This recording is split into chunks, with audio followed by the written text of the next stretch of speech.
For 22 months, Israel has vowed to destroy Hamas. As the war in Gaza nears the 2-year mark, does victory now mean occupation? There are reports that Israel is poised to take full control of the Gaza Strip.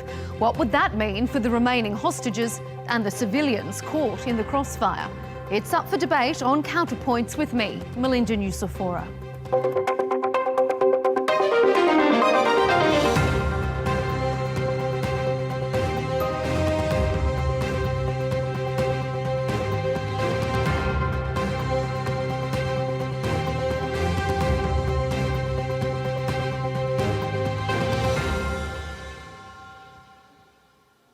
Gaza is all but flattened. The health ministry there says 61,000 people are dead. Israel is accused of genocide and causing mass starvation, and the Hamas leadership in Gaza has been killed. But Israel's Prime Minister says the war needs to continue. We must continue to stand together and fight together to achieve all of our war objectives: the defeat of the enemy, the release of our hostages, and the assurance that Gaza will no longer pose a threat to Israel. I will convene the cabinet to instruct the IDF on how to achieve these 3 objectives, all of them, without exception. The world is starting to wonder if victory in Gaza actually means occupation. Israeli media is quoting a senior official close to the PM as saying, "The die is cast. We're going for a full occupation of the Gaza Strip." The Israeli Defense Force is reportedly against the idea, as is the group representing the families of the hostages. But supporters of the plan argue it's the only way to ensure Israel is safe and Hamas is destroyed.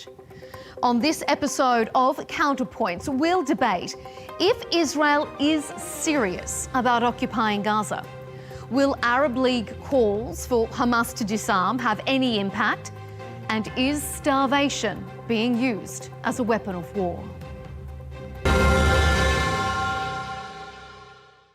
Joining us on the show to discuss the humanitarian and the political situation in Gaza is Ahmed Eldin, host of the Out Loud with Ahmed Eldin podcast and a journalist who writes on Substack.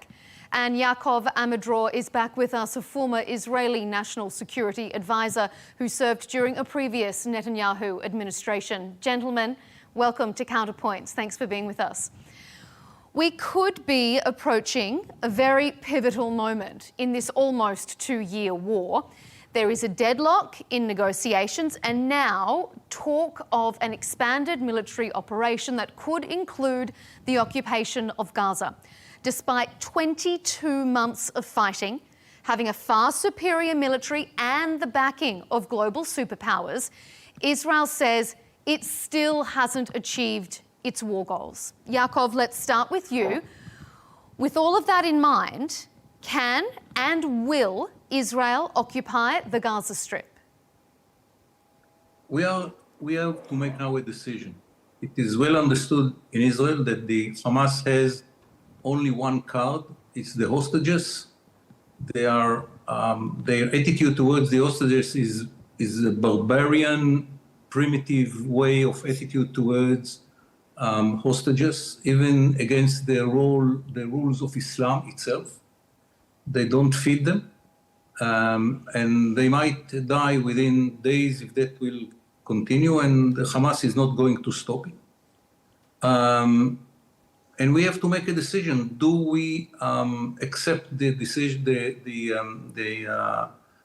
demand of Hamas and going back to negotiation about the condition of surrender of Israel, leaving the whole area of the Gaza Strip, retreating from the Gaza Strip and letting Hamas to control the area, or that we are doing what we didn't make up till now. It's to go to the area in which they are keeping the hostages.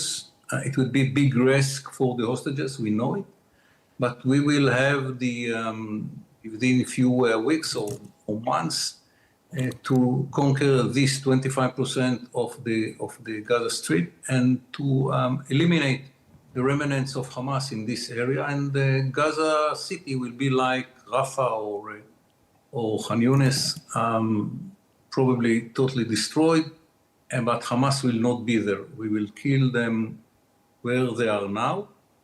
And here in Israel, there is huge argument between those who are saying, doesn't matter what will happen to Hamas, let's bring the hostages back home.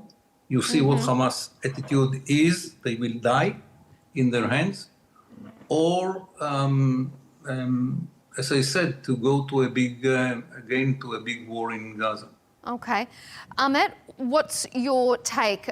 I know that you're going to disagree with a lot of what Yaakov has said, but do you think Israel can actually go through with this supposed plan of occupying Gaza? Well, Melinda, I'm glad you asked and framed it that way. It's not that I disagree with what he said. He was speaking in illusions about the future. Let's not waste time. Yaakov, just yesterday, Israeli forces killed 74 Palestinians in Gaza. Can we start with that basic fact that civilians are being slaughtered daily in Gaza? Because somehow even that gets disputed. Do you agree that that's a fact? No, I agree that Hamas is fighting behind his own people. And when we are coming to kill Hamas... But I asked you a question not about Hamas. I asked you about actual human beings who are no longer with their families because Israel slaughtered them. All right, let Yaakov answer, and then we'll come back to you, Ahmed. If you want me to answer the question, don't ask it. But if you want me to answer the question, let me answer. Yes, don't speak about Hamas. Civilians. Speak about the No, we Palestinians kill civilians because Hamas is fighting within his own people. When we fought in the Gaza Strip, we moved all the... within its own people? Israel doesn't have military headquarters in Tel Aviv? When we fought after the 7th of October, we evacuated all the civilians after the 7th of October. Let me answer. Okay. You don't let me answer. All right, Ahmed, we'll let Yaakov respond to the question you asked him, and then I'm going to come to you for reaction. Sure. Yes, Palestinian civilians had been killed and will be killed by the Israeli army because Hamas is fighting from within his own people. When we fought near the Gaza Strip, we evacuated all the Israeli civilians from the battlefield because we didn't want to fight within our own civilians, so Hamas will not have the excuse, as he did in the 7th of October, butchering, raping, killing babies, and so on and so forth. So we evacuated them out of the battlefield. Now Hamas, as in the previous 20 months, is fighting from his own, within his own people. So there is no, let me answer. There is no way to fight Hamas without killing civilians because they are together. Because they are together. Okay, all right. So, Ahmed, what do you make of that? Yes, the civilians are being killed, but Yaakov said it's because Hamas is using them and hiding behind them. What do you make of that assertion? Sounds like something a third grader would say, because Israel's military headquarters are also in Tel Aviv and in densely populated areas. So it's a mute argument because he can't argue the facts. The fact is 74 Palestinians were killed yesterday. Every day, nearly 100 civilians are killed. What the Israelis are now declaring, Melinda, is not an occupation. We know that Gaza has been occupied for decades. It's a total erasure of Palestinian life. It's an admission of the crime of ethnic cleansing and genocide. You'll remember in January 2024 when Netanyahu claimed there would be no occupation of Gaza. Today, we see the truth is undeniable, regardless of what he says about Hamas hiding behind whatever it is he's talking about. This is a war of ethnic cleansing. The aim, as they state and as they act, is to clear Palestinians off their land. As you may know, Melinda, UNICEF says an average of 28 children are killed by Israeli forces every single day in Gaza. That's the size of an entire classroom. And I just want to point out, you know, dear Yaakov, one day I hope, before you leave us on this earth, you realize that the world knows you cannot claim to fight terrorism while systematically killing, as you just admitted, and you continue to say will be killed, an entire generation of children in front of the entire world. Okay, Yaakov, respond to that. Was this always Israel's plan to occupy Gaza and to clear Palestinians off that land, one way or the other? First of all, Israel didn't make the war at the beginning. The war was imposed on us in the 7th of October by the atrocities of Hamas. They kidnapped Israelis. Israeli military Just let occupying Yaakov Gaza. finish, Ahmed, and then we'll come back to you. Please, a little bit of normal conversation, if you can. Okay, it was sure, imposed. It was imposed on Israel by the Palestinian atrocities. In the 7th of October, they butchered civilians in their homes. They raped women in front of their children, and then they killed the children. They burned families in their homes, and they took photos of it, and they had been very proud about their success. Evidence. You could see it in their. You could see it in their GoPro machines. It's not something that Israel initiated, and it's not pictures that had been taken by the IDF. It's taken by Hamas members and civilians from Gaza. So the war was imposed by Hamas on us. Now we have to destroy and to kill and to eliminate the terror organization called Hamas. And this terror organization is fighting within its own people. If they tomorrow morning say, okay, we stop fighting, in 5 minutes it will be the end of the war. But what they are saying and what they are doing, can I interject, please? Ahmed, let me speak, please. I'm very polite. I'm older than you, but you don't let me speak. I understand you're you older don't like than me, what I but say. so is your propaganda. I know that you Sir, don't you're like. older than I me, don't. but so Okay, is your propaganda. we're going to come to the Hamas disarmament shortly. We're going to come to that in our next segment. Melinda, surely you don't want the host to show where propaganda like goes many of our unchallenged. neighbors, you cannot face the reality of the truth. So, but please be polite enough to let me speak. So Okay, so then I'll put a question to you, Yaakov, for response. In a minute, we decide to eliminate this terror organization, and surprisingly, they are fighting behind their own people.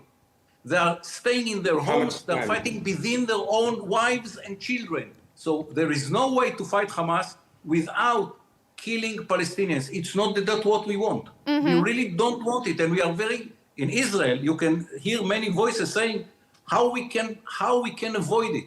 There is no way. Technically, there is no way to avoid it. Can I answer? Ahmed, let's get your response. But Ahmed, I also want you to respond directly to one thing as well. I want you respond to what Yaakov has been saying, but also whether you believe that the international community will stand by and allow Israel, if it does choose to go ahead with this occupation plan. I want your view on that specifically as well. Well, first, let me just respond to Yaakov. By Yaakov's logic, that would justify carpet bombing central Israel. But no one would suggest that because me, unlike Yaakov, I actually do care about civilian protection. And this argument that Hamas uses human shields, yes, you're older than me, but so is this propaganda talking point. The UN, Amnesty International, and Israeli courts have all documented the Israeli forces, the occupying forces, using Palestinians, including children, as human shields, forcing them to enter homes or stand in front of tanks. So please don't pretend that it's Hamas who does this and Israel is the most moral army in the world. I also want to share with you, because I let you speak, maybe you'll let me remind you that two major Israeli human rights organizations, B'Tselem and Physicians for Human Rights, are saying what Israel is doing in Gaza is genocide and that it will spread to the West Bank if we do not stop it. And Melinda, to your last question about the international community, my question to all world leaders, including Yaakov, do you support what is being announced and what we are witnessing, the occupying of Gaza after leveling it? You're talking about photos on GoPros from 2 years ago. What about the aerial footage that's been filmed by Channel 4, by ITV, that shows you starving an entire population, shows you bombing them with more firepower than fell on Dresden, Hiroshima, and Aleppo combined? But to go to my question, Ahmed, if you can answer it directly, do you think the international community will allow Israel to do this if they choose to? Yes, I do, because they've allowed Israel to kill 1,400 people, including hundreds of children who are queuing desperate for food at US-backed so-called distribution points. We've seen parents, toddlers, grandparents shot, killed. I mean, Melinda, let's elevate this conversation. This isn't humanitarian aid. Let's talk about Gaza as it exists today, a territory more bombed, as I said, than Hiroshima or Dresden, with over 90% of homes destroyed. To answer your question, if they've allowed Israel to turn Gaza into a wasteland, I mean, look at the footage from Channel 4 and ITV today. Let's talk about the scale. This is a small territory. You can drive its length in half an hour. I mean, they've killed 60,000 Palestinians. The entire population cannot drink clean water. A place where 92%, as I said, of the homes have been destroyed. I mean, just today, 95 aid trucks entering Gaza, that's 16% of the 600 trucks that is the daily minimum that's needed for basic survival. I mean, do you need me to reference Michael Fakhri, the UN Special Rapporteur on the right to food, saying Israel has built the most efficient starvation machine you can imagine, and yet we're expected to listen to Yaakov blame it all on Hamas? I mean, come on. Okay, Children we're going to come under to 5, starvation and whether or not it's being used as a weapon of war in our latest segment. Yaakov, I'm going to let you respond, but I also have a direct question for you. Former Israeli intelligence and military chiefs have made an unprecedented appeal to end the war. In their open letter, they said, and I quote, "It is our professional judgment that Hamas no longer poses a strategic threat to Israel." These are military and intelligence chiefs. Do you agree with what they say, or do you think they're wrong? I think that they are right that Hamas is not, as for now, for today, a strategic threat for Israel. This is one of the three main achievements of Israel in the world. Hamas is not a strategic threat to Israel. Iran is much less strategic threat for Israel, and Hezbollah is about fighting about the survivability of the organization. They are in a very bad position. So if Hamas is no longer a threat today, why does Israel want to keep fighting? I want to emphasize, it's not a strategic threat, but Hamas is still a threat. Hamas is still a threat. They can launch rockets into Israel. They can make the life of the Israelis living around the Gaza Strip horrible, as they did in the past. And from the Israeli point of view, we are arguing between ourselves, should we risk the hostages and eliminate Hamas totally from the Gaza Strip? This is people say this is the Prime Minister plan. Or those like, the head of the intelligence and others are saying, let Hamas survive in Gaza, take the hostages back home, and when Hamas begin to do something, we will eliminate Hamas, and this elimination will be even more problematic from the Palestinian point of view than the elimination of today, because they will not have hostages in their hands. So it's a domestic argument within Israel. When should Israel will be smarter, by killing Hamas tomorrow and risking the hostages, or taking the hostages out and killing Hamas tomorrow? But there is no argument within most of the Israelis, 80% of the Israelis, that Hamas should be eliminated. Ahmed, can Hamas be eliminated? Not as an idea. The idea will remain in the Arab world, but as a terror organization can be eliminated. Okay, yes. Ahmed, what do you think? Who did he ask? Honestly, I don't know where to begin. I don't know where to begin about how... With the atrocities in the 7th of October, begin with that. How uncredible this man speaking to you is. Not only has Israel killed more than 200 journalists, not only is Israel preventing international journalists from entering Gaza. If we are to believe what Yaakov is saying, these lies, why not let journalists in? Now Israel is calling independent journalists terrorists because they don't want the world to see So what, you deny the 7th of October? Ahmed, can I finish? Are you interrupting me? Can you be polite? Can I Ahmed, you finish deny as I the let you 7th of finish October? earlier? I want to understand. Melinda, can I? Just understand what you say. Technically, you deny Yaakov, the 7th let's of let Ahmed October. respond, and then I'm going to move us on to our next I thought segment. you said you were No, I want older to than me. understand if If he you want me denies to the 7th respect of you, October, if you that's want me all. to respect you, respect yourself and let me finish my point. I know my words are threatening because they're true. Over 130 journalists, including Christian Amanpour, Clarissa Ward, Mahdi Hassan, they're signing on to an open letter demanding free, unsupervised access to Gaza. Meanwhile, we see across the US, Yaakov, Jewish peace activists occupying the offices of Schumer and Gillibrand. Much like in Israel and Tel Aviv itself, people are taking to the streets because they cannot watch another child starve. And quite frankly, across Europe and beyond, we're seeing 58 former EU ambassadors declaring Israel's assault a genocide. You'll notice every fact that I am putting forth, he is not talking about. All he is speaking about is Hamas and the boogeyman. The EU is even weighing suspending Israeli access to research programs. They should be doing so much more. But you know who is showing up? Wait, let me finish. He spoke at length. I'm almost done. Cultural institutions, from the Royal Ballet in the UK to music festivals, are canceling performances in Tel Aviv. Israel is becoming a pariah state. In Spain, Chile, South Africa, governments are going to start filing more genocide cases, as we're seeing, and we're even seeing 44 countries now join the largest civilian flotilla in history. Now, the reason this is happening, the reason on X, the hashtag United States of Israel is trending, is because millions see through the propaganda that Yaakov is sharing. They see the footage, they see the images, they hear the Israeli government actually announce that they will be occupying Gaza. They see Israeli parliamentarians getting kicked out of the parliament for bringing up the word genocide. I had a Holocaust survivor on my podcast, Melinda. And I want to ask before you get into that story, I need to move us on. I've got to keep us on topic, Ahmed, because you raise all these issues of people coming together to denounce Israel, but for the first time, all 22 members of the Arab League have denounced Hamas's October 7 attacks and called on the group to disarm and release the hostages and surrender control of Gaza.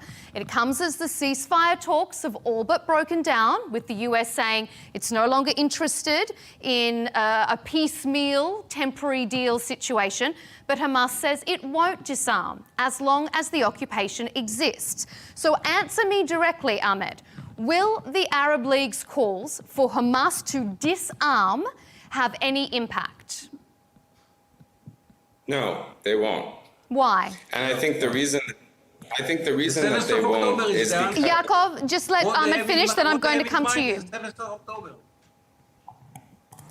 Look, Melinda, I think it's geopolitics at play. The UK, and it's been documented and proven and reported since this was announced, pushed the Arab states to condemn Hamas, yes, at a recent UN conference. It is true that it's the first time the Arab League states have called for Hamas to disarm, but it's irrelevant because the jig is up.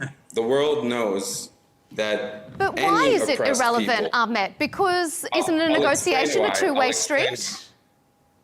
Yeah, negotiation is a two-way street, but you don't negotiate ethnic cleansing and occupation and genocide. You negotiate peace. You know, let me put it this way.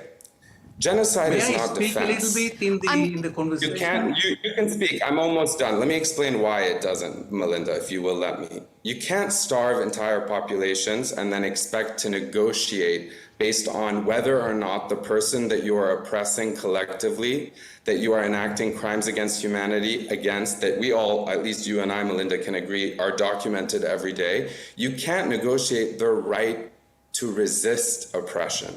It is proven, this is something documented, it's not an opinion I have. If Israel wasn't committing genocide, it wouldn't need to starve kids or flatten hospitals. All right, Yaakov, what do you think about that?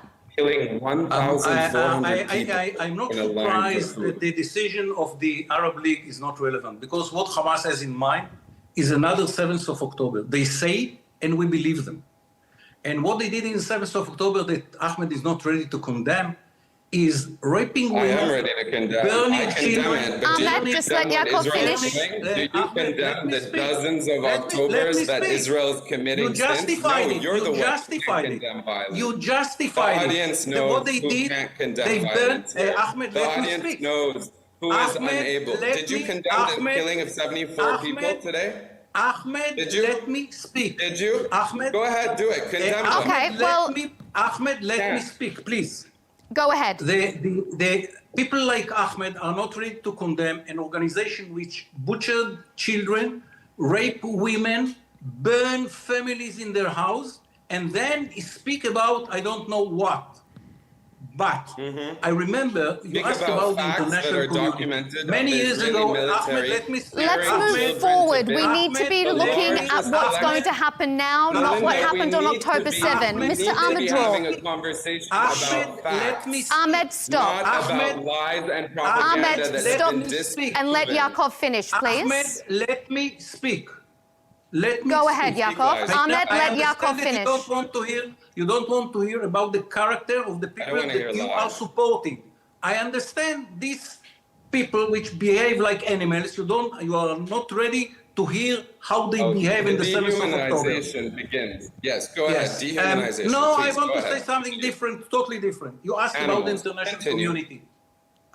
Many years ago, Are they I was in a room. animals too? The Ahmed, international community? or is please, it let Yaakov finish so that we can come to you. Or else we're not going to get anywhere. Yaakov, please continue.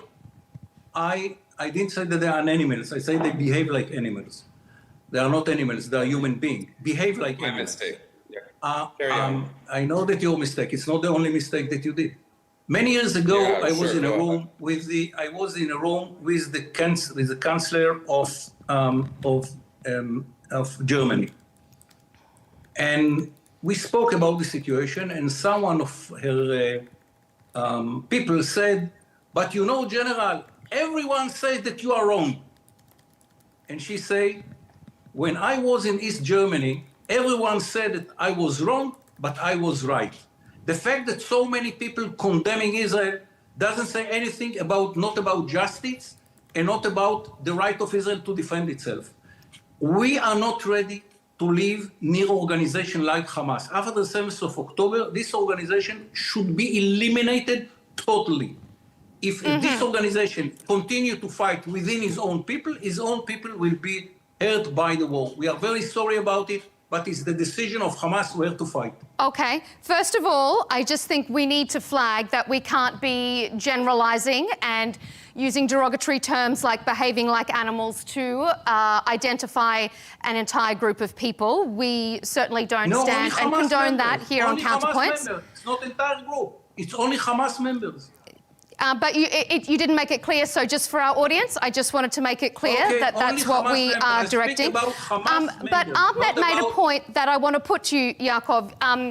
You are asking Ahmed to condemn October 7 attacks, but let's turn it around as well and ask you, do you condemn what Israel has been doing in Gaza in certain situations that they have been harshly criticised for? No, we didn't want to do it. Unlike But Hamas, whether you which wanted to do it or organized not, now that it's No, we didn't happening, want to do it, you but condemn no some one, of Israeli military's everyone- actions? Everyone is preaching us what we should not do. And I understand why. The situation in Gaza is bad, very bad, for the people of Gaza. But the question is how to fight this organization, Hamas, after the atrocities of the 7th of October, without fighting within civilians. Because where we fight, Hamas is making the decision. If Hamas will go out of the civilian area, we will fight Hamas without civilians. But Hamas decided, I believe intentionally, to fight behind his own people. So everyone who is preaching us not do it have to tell us what to do, because everyone has to agree that Hamas should be eliminated. After the 7th of October, no human being can agree to the existence of such an organization with the Ahmed? atrocities. Okay. So how to do it without it? All right, if I Ahmed, can you can just respond to that, but I also want you to directly answer a question for me. Should Hamas disarm and leave Gaza in order to end the suffering for the Gazan people?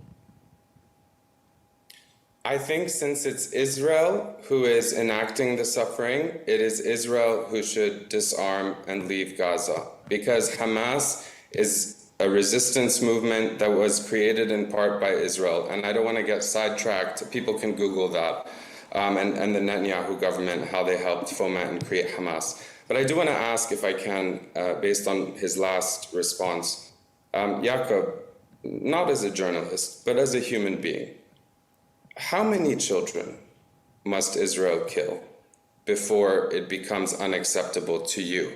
Because I think we're reaching a critical point where governments are still failing to live up to their legal obligations to prevent a genocide, not after it's been proven and occurred, but while it's happening. That's international law. And if, as the Netanyahu government said today, if occupation is the plan... Can I answer? No, Yeah, you answer. almost You asked me a question.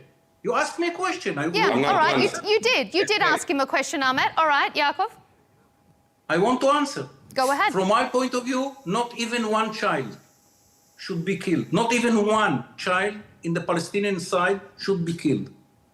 But at the same time, we cannot allow Hamas to exist after the atrocities of the 7th of October. And there is no way to That's fight not Hamas. answering my question, Belinda. So because he's not answering my question, I'm going to reclaim my time. You don't let me. Ahmed, you don't Otherwise, let I'm me. gonna leave this Okay, we got your answer, conversation. Yaakov. You don't Ahmed, think one child should be killed. Okay, that was an Not direct even answer one. to your question, Ahmed. Not even So- one should be killed. Not even one. Okay. One is too much. One is too Okay. much. Okay, so there's an answer to your So question, why are you Ahmed. killing- Now, so why are you, wait, Hamas. follow up. okay, Yaakov, just wait now, and we'll let Ahmed finish. Why are you killing dozens every day? But Ahmed, we need because to. Hamas is Ahmed, fighting that's within not the that's not the children. topic that we need to be focusing on. I'm asking you now Go ahead, on this Belinda. particular Go with- section. yeah. We're talking about Hamas. We're going to talk about starvation of children in our next segment. I need you to focus on the topic that we're discussing. Should Sure. Hamas disarm? If they were to disarm, to allow the Gazans to have a semblance of peace and to rebuild, would that not improve the lives of the civilians that obviously everyone wants to stop being caught in the crossfire here? Not Hamas. Hamas doesn't care about But it. this is a question to Ahmed. I guess my question is, why are we focusing on Hamas? Well, because I'm the one asking the when question to Hamas you, hasn't- and I'd like you to Yeah, answer but it. Melinda, I'm answering you by saying I'm surprised that we're asking about Hamas disarming when the level of violence in the past year has been entirely one-sided. Now, we can discuss Iran and other things, but whether Hamas is clearly being used as a boogeyman to advance what Israel is. I mean, you're asking me about Hamas, and I appreciate it. Yeah, but well, I because could ask, also on CounterPoints, we need to show both sides of the story. This is the side of the know, story I that know. would nullify all of Israel's justification for war. There would be no more justification for war. Isn't that what Hamas and the Melinda, people what of Gaza about- want? But Melinda, let's look at a wider context. That would be true if Israel wasn't doing ethnic cleansing in the West Bank, if Israel wasn't enforcing an apartheid regime for the Palestinians who are Israeli citizens. We're putting this focus on Gaza and Hamas when Hamas has not killed Israelis yesterday, last week, the month before, except killed Israeli Israelis. soldiers. He's laughing, but these are facts that I'm sharing. You know, they kill the soldiers that are occupying their land, that are detonating entire neighborhoods, that are committing war crimes every day. And we're talking about the people that are defending this population that's being starved, whether they should disarm. Why are we not talking about whether Israel should disarm? The scale of violence I addressed earlier, are these just dismissed and we go back to this boogeyman, Can I answer? letting him talk about Hamas Can I- and can I how answer? there's no question. In a moment, But in a what I moment, wanna Yaakov, I'll ask- come to you. But I want to, Yaakov, as a human, okay, I know this is As like, a am I human, going I to win speak this as a debate? human. I want to I ask speak you, as a no, human. 1 second. As a human, 1 second. You can dismiss the truth spoken by people like Human Rights Watch, Israeli human Yes, rights organizations, I can. UN. Yes, I can, and I What am. about someone like, can and can I I am. ask you, what about someone like Dr. Gabor Mate, a Holocaust survivor whose grandparents were murdered in Auschwitz? He said to me on my podcast last week, what Israel is doing in Gaza is energetically almost identical to what the Nazis did. Do you think that when he says to dominate, as Israel is doing, you must dehumanize? My question to you is, what part of your humanity have you had to shut off to defend this? Because if you won't listen to the legal experts, the doctors, the mothers burying their children in Gaza every day, why maybe you'll listen to this Holocaust survivor? Okay, all right, now let Yaakov respond. Let's begin let's begin with the genocide. Do you know what is the number of Palestinians today in the West Bank versus the number of Palestinians 10 years ago? In genocide, the number of people in the West Bank should not grow. And every year there are more Palestinians in the West Bank than the previous year. It's not a genocide. Technically, it's not a genocide. If we are doing a genocide, believe me, it will not look like that. Okay. What happened?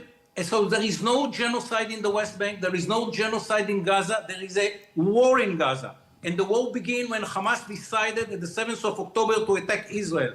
And you cannot complain about a war which was initiated by Hamas and the Palestinians when you see the results on the Palestinians and Hamas. Okay, Yaakov, I have a question for you.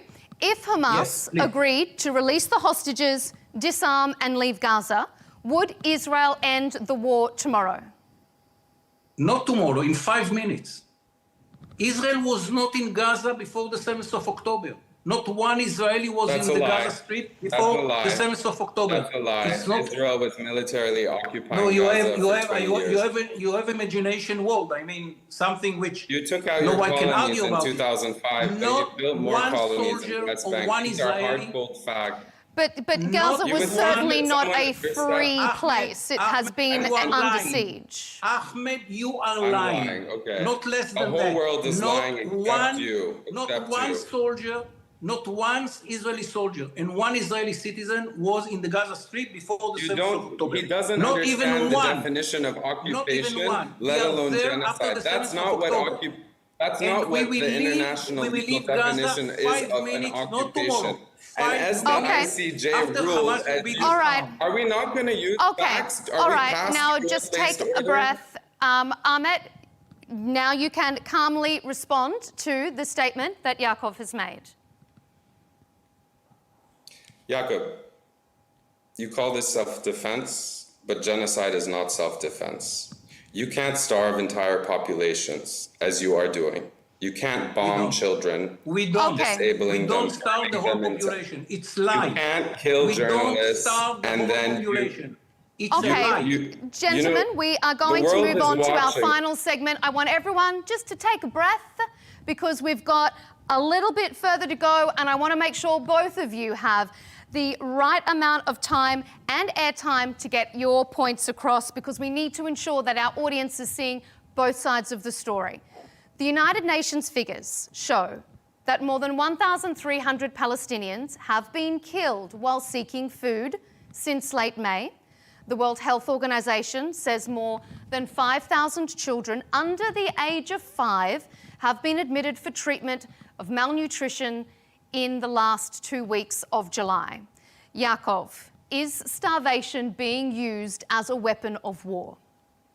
The answer is yes, by Hamas. Hamas is confiscating all the food which is coming into Gaza. You can see pictures. Even though it's Israel that needs to facilitate the entry of that aid. Yes. Israel is facilitating the entry of the food and the water into Gaza. Enough it had been for all the people? Yes. Today, yesterday, and the day before. Hamas is confiscated the food and the water, and Hamas is making decision who will starve and who will not. And we have pictures which had been published of Hamas terrorists eating breakfast and dinners with full table, and at the same time, in the house nearby, they don't let the Palestinians to have the food. Yes, there is starvation in Gaza, done by Hamas. Okay, all right. Hamas is Pause, doing hold it, that thought, Yaakov. Ahmed, your response. One sentence. Hamas is doing it because this is the best propaganda that they can show, that Israel is not letting the food come in. But the truth is, Hamas is starving the population of Gaza. Okay. Ahmed, your response? Just listen to your colleagues in the Israeli government when they call and announce the policy of starvation that Israel is guilty of, and that every single international human rights organization and many more leading Israeli Jewish scholars, including many inside Israel, are saying, don't listen to me, listen to them. We all know who's I don't starving listen the to me, I don't Palestinians listen to them, I know the truth. as well as, I know why the are you numbers. interrupting me? Yeah, know I'll just the let numbers. Ahmed finish his response and then we'll come back to you. Honestly, I don't have much more to say. I think, children under 5 now suffer from severe acute malnutrition at rates unseen this century.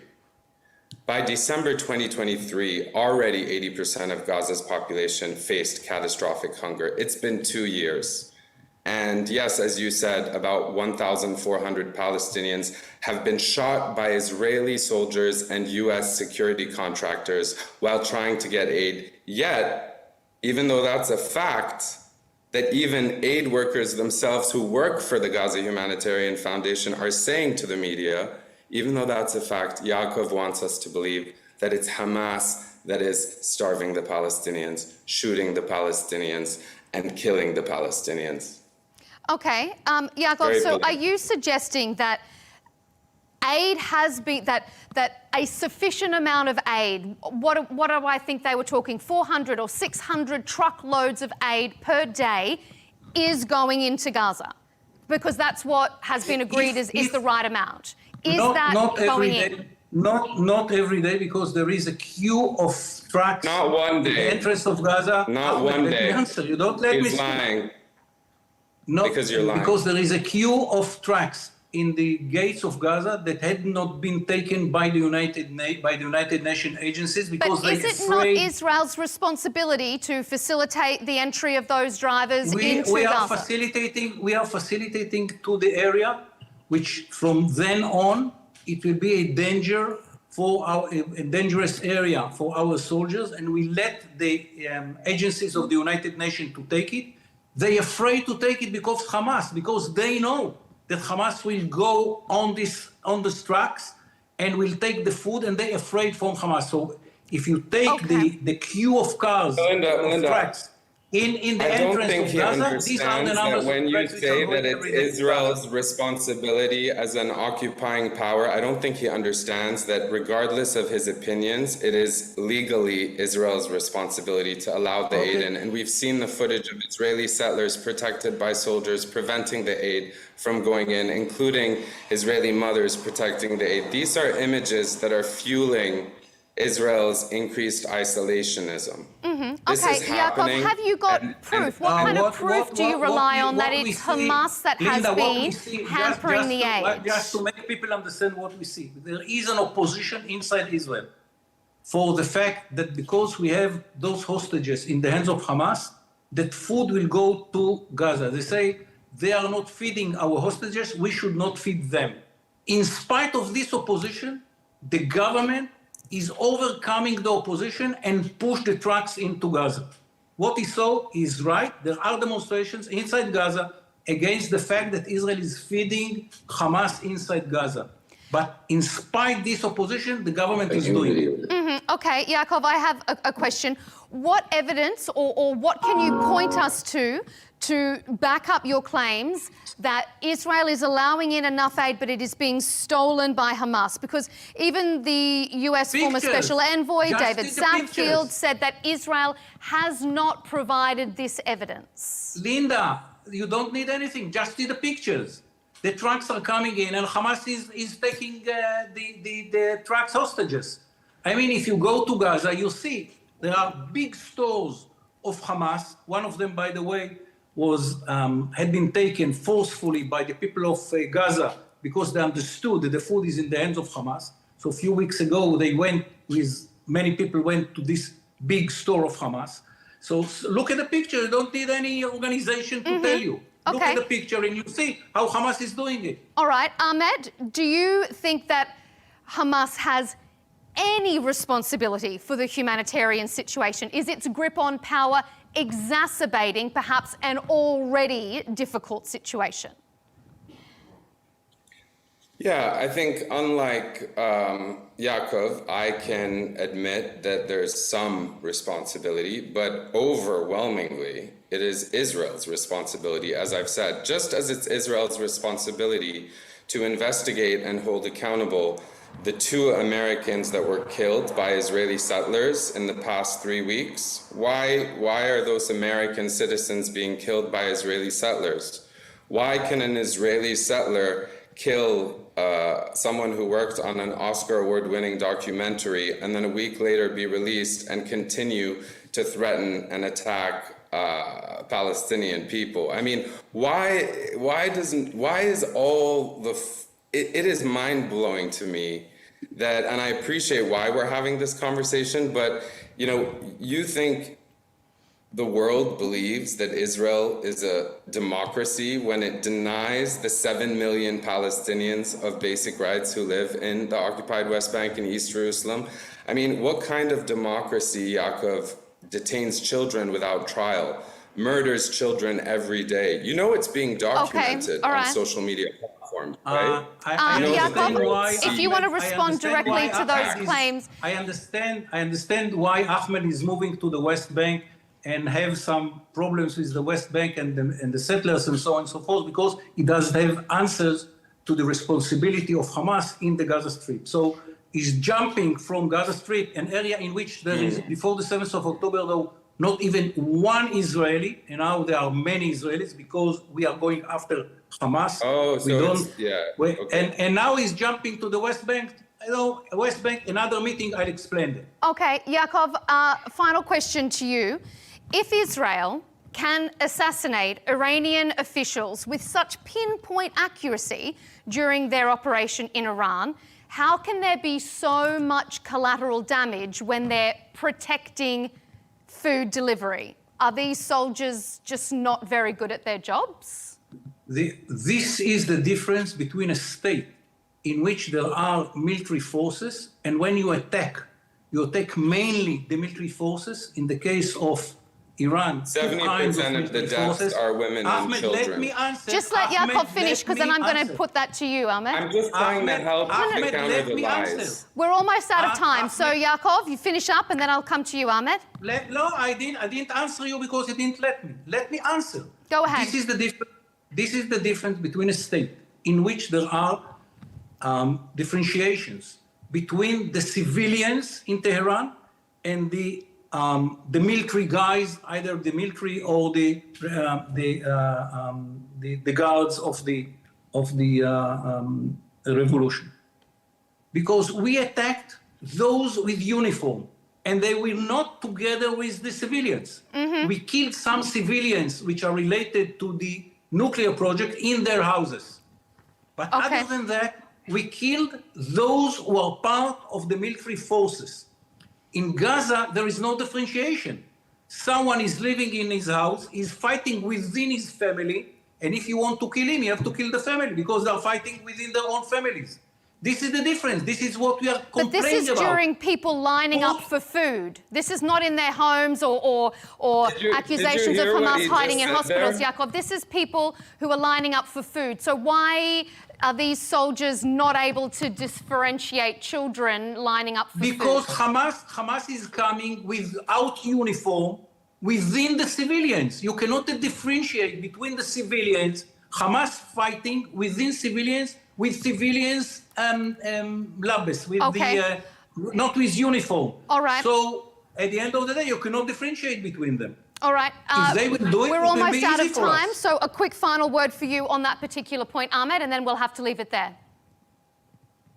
I understand that he needs to blame everything on Hamas because he doesn't want to confront, or any of the audience to confront, the facts and the truth, which is, as you justify this siege, this starvation, this genocide, your own people, Yaakov, Israeli doctors, Israeli lawyers, Israeli human rights groups are saying this is genocide. My last question to him and to the audience: when will you stop hiding behind the word security to justify collective punishment and genocide? Because the world sees Israel as it is, and the smoke from Gaza can't hide the truth and the facts. Okay, gentlemen, I wish we 5 had more minutes time after to thrash Hamas will this be out. disarmed. All right, 5 okay, minutes. all right, Mr. Amadror, quick response. We're out of time. We will finish five minutes after Hamas will be disarmed. Because after the 7th of October, Israel, it doesn't matter who will be the prime minister, by the way. It's 80% of the society in Israel. And yes, you can hear many voices from within Israel because Israel is a democracy, open democracy. Everyone can speak. The Arabs, the Jews, the Druze, Including the Christians. parliamentarian that was All kicked out of right, we don't have time to get into another whole big discussion on this particular point. It's out, freedom from Gentlemen, You you will not hear it from within Hamas because this is a dictatorship which kills its own people if they speak. Okay, we'll have to leave it there. Thank you very much to both of you. It has been, as always, an impassioned debate when we discuss this topic, but we like to put both sides of the story to our audience. So we thank you both for your very energetic responses. Thank you, Ahmed Eldon, host of the Out Loud with Ahmed Eldon podcast and a journalist who writes on Substack, and Yaakov Amadror, a former Israeli national security advisor. We appreciate both your opinions here on CounterPoints.